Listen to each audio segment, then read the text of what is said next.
यदि आप हमारे चैनल के सभी गाने को पसंद करते हैं तो डीडी प्रोडक्शन हाउस के यूट्यूब चैनल को लाल बटन दबा के सब्सक्राइब करें और घंटी के निशान को जरूर दबाएं।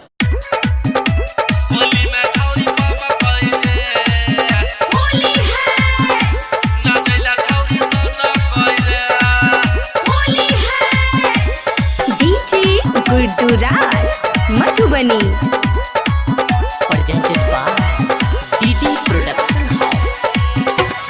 डीजे जब हम कही रे भाई रे होली में छौरी बम कही रे नचैला छौरी सन कही रे।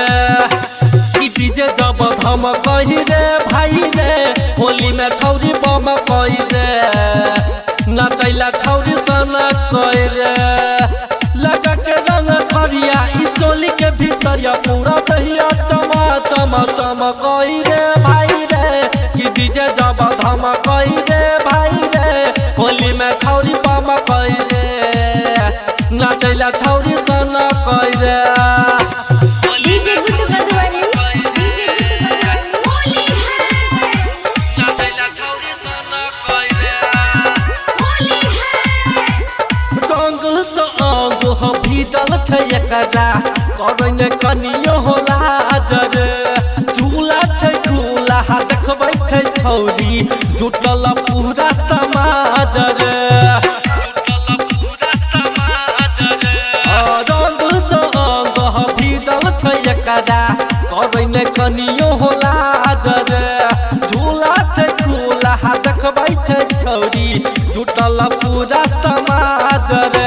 डीजे पर बजे गाना भजल ई दीवाना छौरा देखी के छौरी ही सन कही रे। डीजे जब हम कही रे होली में छौरी बम कही रे नचैला छौरी सन कही रे। डीजे गुड्डू मधुबनी होली है नचैला छौरी सन कही रे। होली है राइटर रमेश कृष्ण मुरारी घूमै छै एकरा पछाड़ी रे। बम बम अशोक राहुल अजैया सटबै छै पिचकारी रे सटबै छै पिचकारी रे। हाँ राइटर रमेश कृष्ण मुरारी घूमै छै एकरा पछाड़ी रे। बम बम अशोक राहुल अजैया सटबै छै पिचकारी रे। होली में मारे एक्शन भजते रौरी एक्शन इशारा रखे छौरी दम कही रे।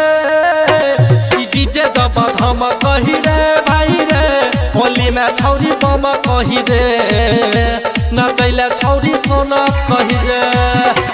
डीजे जब हम कही रे भाई रे होली में छौरी बम कही रे नचैला छौरी सोना कही रे। डीजे जब हम कही रे भाई रे होली में छौरी बम कही रे नचैला छौरी सन कही रे। लगा के रंग करिया ई चोली के भीतरिया पूरा दहिया टमा टमा टमा कही रे भाई रे। कि डीजे जब हम कही रे भाई रे होली में छौरी बम कही रे नचैला छौरी